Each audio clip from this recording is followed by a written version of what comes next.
Starting a business with partners is a lot like getting married. Everyone brings their best to the table, and when challenges arise, it's an opportunity to grow stronger together. But the last thing you want is a fight over shares, veto rights, or a 50-50 deadlock, grinding your company to a halt. Enter the shareholders agreement, your prenup for business. In this video, I'll show you what it is, why it matters in 2026, and how to make sure that your company and your partnerships are protected. Why privacy still matters. First up, why bother with a private agreement? Your articles of association are publicly available and can be viewed at Companies House. But your shareholders agreement, that's private. That means you can include sensitive details like dividend policies, salary arrangements, how you'll resolve disputes internally. It's the difference between what needs to be public and what's best kept between shareholders.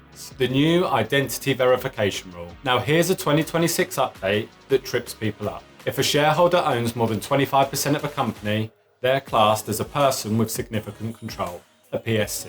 PSCs must now verify their identity via the gov.uk ID check app before the agreement is signed. Skip this step and your company could be fined.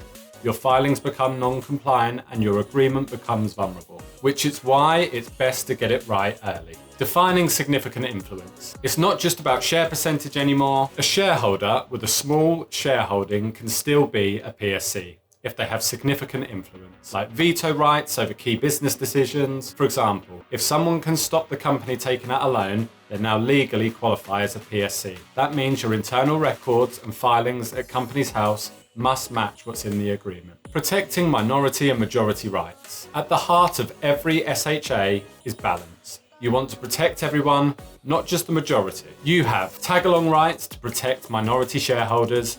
If a majority sells, minorities can sell on the same terms. And drag-along rights that protect the majority, allowing a full sale without being blocked by one holdout. Think of it as an insurance policy, keeping the business saleable no matter what. Resolution of deadlocks. 50-50 partnerships, they're a recipe for gridlock if you don't plan ahead. Your SHA should outline a deadlock procedure, like Russian roulette. One party sets a buyout price, the other must accept or buy the first party out. Texas shootout, both submit sealed bids, the highest bid wins the share. The names sound dramatic, but these are structured, legally recognised ways to resolve stalemates without endless disputes.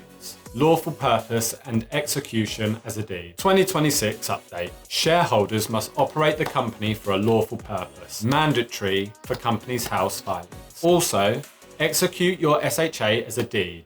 Why? It's legally binding for 12 years instead of 6. You don't need to prove consideration that someone paid something, and it's harder to challenge in court.